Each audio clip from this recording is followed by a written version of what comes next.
Welcome to the deep dive. You know those interesting little symbols you see everywhere in astrology? The glyphs. Exactly. We're talking the planets, points like the nodes, ascendant, midheaven, the signs themselves, aspects. And the fundamentals, yeah. The elements fire, earth, air, water, and the modalities. Cardinal, fixed, mutable. Right. So today we're going to really unpack how all that plays out with a specific pairing, Gemini and Capricorn. Our mission, if you will, is to dig into the astrological relationship between them based on some, well, pretty fascinating material we've looked at. Okay, so Gemini and Capricorn. Let's start there. Gemini. Yeah. Mutable air, ruled by Mercury. Think curious, adaptable, maybe a bit changeable. That classic communicator vibe. Definitely. And then you've got Capricorn, cardinal earth, ruled by Saturn. So you're looking at responsibility, hard work, structure, maturity. A very practical, grounded energy. Almost authoritative sometimes. Yeah, totally different frequencies, it seems like.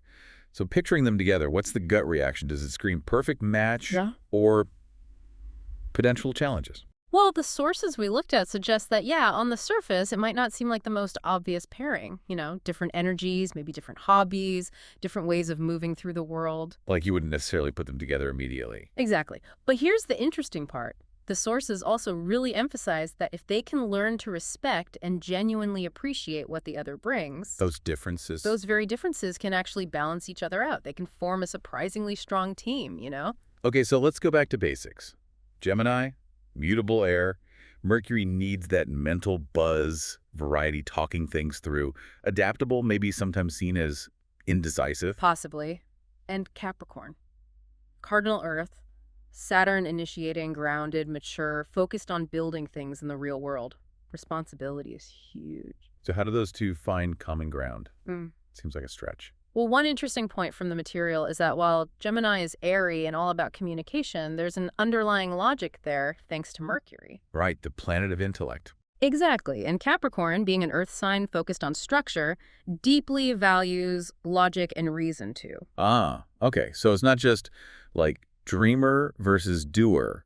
There's a shared logical baseline. There can be, yeah. Even if their focus is different, Gemini on ideas, Capricorn on application, they can connect on that intellectual level. Okay, interesting. What about emotionally? Emotional compatibility. This feels like a potential sticking point. It definitely comes up in the sources. Neither Gemini, the logical air sign, nor Capricorn, the practical earth sign, are typically, super effusive with emotions. Right, they tend to process things more internally maybe, or logically. That seems to be the consensus. So the sources really stress that making a conscious, consistent effort to connect emotionally is, well, crucial. They just coast. Not really. Things like setting aside regular time, like a weekly date night, or even just dedicated check-in calls are suggested as practical ways to keep that bond strong, actively building it. Makes sense. It's like needing to consciously create that space. Okay. The sources also mention something about them potentially drifting apart, because Gemini's mind is always going and Capricorn is so ambitious. Yes, exactly. They can get so wrapped up in their own worlds, Gemini chasing the next idea, Capricorn climbing the next mountain, that they kind of forget to connect back with each other. So how do they combat that? Well, the suggestion is to find things to focus on together, like a joint creative project, or maybe tackling a home improvement task, something that gives them a shared goal and lets them build something tangible together. Okay, that makes sense. Turning that individual drive into a team effort. All right, let's shift gears slightly. Intimacy, sexual compatibility. This feels like another area of contrast. Definitely potential for contrast. You've got Gemini often approaching sex with like a sense of lightness, fun, maybe experimentation. Variety is the spice of life for Gemini. Right. Often, yeah. And then Capricorn comes in with maybe a more serious, perhaps even primal energy in the bedroom. Grounded, intense. So, light and fun meets serious and primal. How does that work? Intriguingly, the sources suggest it can work and be quite, well, steamy if both are willing to step outside their usual comfort zones a little. Okay, how so? Gemini's playfulness could bring some lightness to Capricorn's intensity, and Capricorn's focused passion could offer a depth that maybe Gemini doesn't always tap into. So, advice-wise, Gemini needs to show they can be present, maybe bring some passion beyond just the fun, and Capricorn needs to maybe loosen up. Be more spontaneous, playful. That's pretty much the gist. Communication is key here too, obviously. Being able to talk about what they like, what they want, without fear or judgment, laughing together if things get awkward. It really comes back to respecting those differences, doesn't it? Seeing the other's approach as valid, even if it's not your default. Absolutely. Exploring each other's worlds with curiosity, not criticism. That seems vital for them in this area. Okay. Now, an area where they might click more easily. Communication and intellectual compatibility. Our sources seem pretty positive here. Yeah, this is often highlighted as a potential strong point. Both signs are intelligent. They enjoy that mental connection. You've got Gemini's chattiness, their love of words, paired with Capricorn's often very dry, sharp wit. I can see the potential for great banter. Totally. And those inside jokes that build connection. What's interesting, though, is how even their different styles can complement each other. Gemini's constant curiosity can be engaging for Capricorn. But there's a flip side. Well, yeah. The sources also mention Capricorn's tendency to sometimes just go quiet. They can be quite content in silence. Which could leave a Gemini feeling a bit lost. Like, hello, input needed. Exactly. That air sign need for constant engagement versus the earth sign finding peace in quiet contemplation. It's a classic dynamic. And texting. The sources specifically mention texting. Gemini might be like, boom, boom, boom, and Capricorn takes their time. Haha, yeah. Patience is definitely advised, especially in the digital realm. Gemini needs to understand Capricorn might be processing, not ignoring. So the shared intelligence is a plus, but they need to navigate those different communication paces and needs. Right. Gemini needs to be mindful not to overwhelm, maybe. And Capricorn needs to make an effort to offer that verbal exchange Gemini craves to keep the connection feeling alive and, well, stimulating. Got it. Okay, trust. Huge in any relationship. How does this play out for Gemini and Capricorn? Feels like there could be some natural friction points. There certainly can be. Gemini's natural charm, that sometimes flirtatious energy, that can definitely ping Capricorn's radar, who tends to be more reserved and perhaps a bit cautious. And Capricorn needing their alone time. A very social Gemini might take that personally, right? Like they're being pushed away. It's a definite possibility for misunderstanding. So what's really needed, according to the sources, clear communication and reassurance. Okay. So Gemini needs to maybe tone down the outward flirting, especially around their Cap partner. Understand it might not feel innocent to them. That seems to be the advice, yeah. And also, Gemini needs to really get that Capricorn's need for downtime isn't about them. It's just how Capricorn recharges. It's not rejection. And Capricorn needs to try and trust that Gemini's social butterfly thing isn't necessarily a threat. Exactly. It takes effort from both sides. Gemini proving trustworthiness through actions, respecting boundaries, keeping secrets, that's huge for Capricorn. Because Capricorn trusts slowly, right? They have that tight inner circle. Very much so. Gemini needs patience and needs to show genuine respect for the people and structures Capricorn holds dear. It's about earning that trust over time. Okay, what about core values? Things they both fundamentally care about. Do they find common ground there? Actually, yes. One thing our sources consistently highlighted is a shared deep value for friends and family. Oh, interesting. So despite potentially different social styles, Gemini maybe knowing everyone, Capricorn having a few close confidants that core value was the same. It seems so, and that's a really powerful anchor for the relationship. It provides a solid foundation. So practical tips from the sources.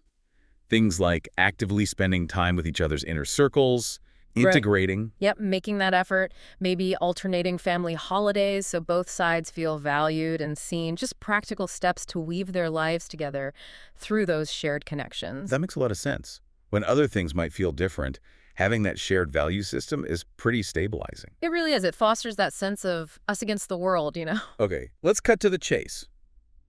Romance. Can this actually work long term? Gemini and Capricorn falling in love, staying in love. The outlook from our sources is cautiously optimistic, I'd say. Romance can blossom, but it's not necessarily effortless. It requires that conscious effort we keep talking about. And understanding, right? Especially at the beginning. Sources mentioned it might be a bit rocky initially as they figure each other out. Definitely. Those inherent differences in how they approach life and love need to be navigated. The key seems to be viewing those differences not as problems, but as potential strengths if they can meet in the middle. Because their approaches are different. Gemini brings the charm, the communication, needs that stimulation. While Capricorn brings practicality, realism, a need for stability and security, those can clash if they're not careful. Misunderstandings are easy. How they show love, too. Gemini might talk about their partner constantly. Whereas Capricorn might show love by, fixing your leaky faucet or offering solid advice or just being incredibly dependable. Yeah. Maybe sharing that dry humor, but not necessarily big, flowery declarations. So recognizing those different love languages is key. Don't expect Capricorn to be overly sentimental, and don't expect Gemini to suddenly become purely practical. Exactly. And Gemini needs that freedom, remember, that space to breathe intellectually. They don't want instability, but they also don't want constant supervision. Finding a shared pace is a challenge. Interestingly, one source mentioned Gemini might actually become more hospitable or welcoming when they're with a Capricorn. Yeah, it's those little potential shifts. But looking broadly, the sources tend to rate the purely romantic connection as maybe only slightly above average. Suggesting marriage might have challenges based just on sun signs. It suggests it might not be the most naturally harmonious pairing on that front, reinforcing the need for that active work and mutual understanding. Okay, reality check. Disagreements happen. How do Gemini and Capricorn handle conflict, given everything we've said about their differences? Well, the sources acknowledge that clashes are pretty likely simply because their attitudes towards life can be so different. But it's not doomed. Not at all. The potential for deeper understanding and avoiding unnecessary quarrels is there if they can accept each other's viewpoints as valid. Again, it's about respecting the difference. So what do the fights typically look like? Gemini wanting change and excitement, seeing Capricorn as too serious, maybe boring? That's one possibility, yeah. And Capricorn, valuing stability, might see Gemini as unpredictable, maybe unreliable, or too flighty. It's that core mutable air versus cardinal earth tension. And communication and conflict. That's going to be tricky. Gemini wants to talk it out now. Capricorn might need time to process. That's identified as a key challenge. Gemini might feel frustrated by Capricorn's reserved approach, their careful wording. Capricorn might feel pressured by Gemini's need for immediate verbal resolution. So what works? What are the strategies for resolving conflict successfully for this pair? Transparency is big. Being open, even when it's difficult. Assertiveness, but not aggression, stating needs clearly. Really trying to understand the other's perspective. Empathy. Huge. And finding common ground, being willing to compromise. It sounds basic, but for these two, it's essential. And the payoff if they manage it. A much stronger partnership, apparently. Better insight into each other, better communication skills for the next disagreement, and just a deeper appreciation for each other. Turning friction into fuel, kind of. Okay, let's switch to the workplace. Gemini and Capricorn as colleagues or business partners. Good combo or disaster waiting to happen. Well, the sources suggest it can be both, potentially. Their polar opposite natures can either clash badly or complement each other brilliantly. It all depends on how they leverage their strengths. So what are those complementary strengths? Think about it. Gemini brings the quick intelligence, adaptability, fantastic communication skills, networking genius, always generating new ideas. The ideas person. Often, yes. And Capricorn brings the incredible work ethic, ambition, discipline, strategic thinking, dependability, precision, great at scheduling, organizing. The implementer. Yeah. The one who makes it happen. Exactly. So you can see how together they could be a powerhouse. Gemini sparks the idea, Capricorn builds the plan and sees it through. Sounds great in theory. What are the potential problems? Where does it go wrong? Well, Gemini might find Capricorn too slow, too serious, too stuck in their ways. Why are we still doing it like this? And Capricorn might see Gemini as too scattered, unfocused, maybe not reliable enough to follow through on those brilliant ideas. Precisely. Gemini's need for constant variety can clash with Capricorn's love of order and tradition. So success hinges on communication again. Detailed communication, specifically. Being really clear about who's doing what. Focusing on those strengths. Gemini brainstorms, Capricorn organizes. Frequent check-ins. And negotiation. Finding that middle ground when their styles clash. Absolutely. And fundamentally, respecting what the other person brings to the table, even if it's completely different from your own approach. That respect is key. It mirrors the romantic advice, really. Appreciate the differences. It's a recurring theme for this pairing, definitely. Okay, let's zoom out again. Any other general compatibility insights floating around in our sources? There were a few interesting nuggets. One source really emphasized Gemini's love of independence, surprise, change, preferring, quote, thought-provoking, incomprehensible love tales. Very Gemini. Right, and this connects to another idea, a delightful misunderstanding that can happen when they first connect, just because their perspectives on love and life are so fundamentally different. Capricorn might struggle to grasp Gemini's more fluid approach. That's the suggestion, yeah. Capricorn's earthiness finds that hard to pin down sometimes. There's also the contrast in life attitude Gemini described as potentially brazen, Capricorn adhering more strictly to morals and laws. Different rule books. Kind of, and because they don't have a ton of obvious things in common on the surface, that easy, effortless compatibility isn't seen as super common for them. But didn't one source mention a potentially strong physical connection? Yes, that came up. The idea that intense physical chemistry might sometimes compensate for a lack of maybe immediate, deep emotional understanding, an initial powerful draw. And we circled back to Gemini needing that freedom, but also being maybe more forgiving of Capricorn's quirks than others. And that idea of Gemini becoming more hospitable around Capricorn. Yeah, those nuances. And while Gemini can be blunt, there was a mention that if a Capricorn has other placements, maybe a higher Mercury influence in their chart, it could smooth communication. But bottom line, romantically, the sources still lean towards slightly above average, nothing super remarkable indicated just for the sun signs for marriage. That seems to be the general astrological consensus from the materials we reviewed, focusing purely on Gemini and Capricorn's sun signs. Okay, so we've done a really deep dive on this specific pairing, but let's broaden the lens for a minute. Talk about astrology versus horoscopes in general. Our sources drew a big line between them. A really important one, yeah. Professional astrologers often see the daily or weekly horoscopes you find everywhere as, well, a massive oversimplification, a caricature almost. Because horoscopes just use the sun sign, right? Yeah. Like everyone born in late May, June is a Gemini, and that's it. Exactly. They ignore all the other planets, the houses, the precise birth time and location. All the stuff astrologers consider crucial for an actual individualized reading. It divides everyone into just 12 boxes. Which seems limited, yet astrology is super popular, isn't it? Our sources mentioned quite a few people believe in it. It is popular. Maybe it's the name sounds kind of scientific. Yeah. Or maybe it taps into that human need for guidance, self-understanding, finding patterns, help with problems. But the sources also got pretty critical about horoscopes themselves, like finding lots of repetition. Oh, yeah. Text analysis of online horoscopes apparently found tons of repetition. Same phrases used for different signs, especially signs near each other or opposite each other. They're just cutting and pasting. Some sources even said your birthday horoscope might be the same every year. It does raise questions about the effort involved sometimes. And, get this research suggested, horoscopes for the same sign often are more consistent than horoscopes for different signs. Wait, so my Gemini horoscope might be as similar to a random Scorpio one as it is to yesterday's Gemini one? That's what some analysis indicates, which led one source to joke, you might as well just pick the horoscope that sounds good to you that day, never mind the sign. Huh. And they tend to be pretty positive overall, right? Keep the readers happy. Generally, yes. The average sentiment is usually positive across the board. Plus, they use that vague language, the Barnum effect. You have a hidden creative talent. You sometimes worry about the future. Stuff anyone can relate to. Exactly. It allows people to find resonance. Interestingly, general and love horoscopes tend to use more tentative language than career ones. And there's the placebo effect possibility. You believe good things are coming, and maybe you act in ways that help make them happen. That's also discussed. Plus, you see trends in topics more focus on money sometimes than relationships, shifting across signs and time. What about real-world data?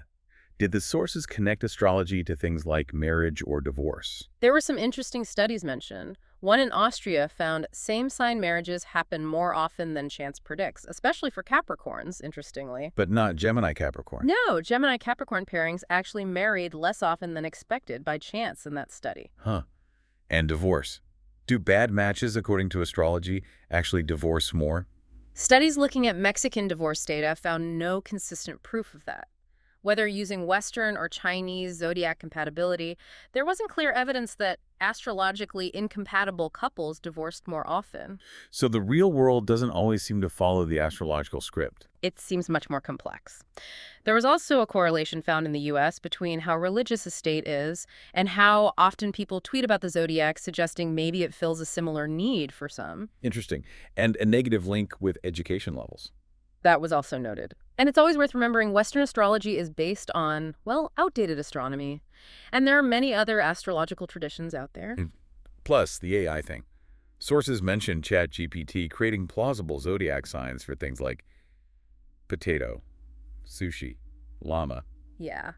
With personality descriptions that sound remarkably like real horoscopes. It really makes you think about how these systems are constructed, doesn't it? It definitely does. Okay, so bringing this all back home to Gemini and Capricorn, we've seen it's complex, intriguing, lots of contrasts. Definitely. Opposing energies on the surface, for sure. But also, as we saw, real potential for a harmonious, balanced relationship if they put in the work. Understanding each other, appreciating the strengths. Bridging those gaps in communication, emotions, how they approach life, that seems crucial. Absolutely. And leveraging that shared intelligence and ambition, they can be a powerful team, but compromise and meeting halfway are non-negotiable. So ultimately, while astrology gives us fascinating frameworks, maybe some insights, real relationship success comes down to the people involved, right? The effort, the empathy. That seems to be the takeaway, especially looking at the mixed real-world data.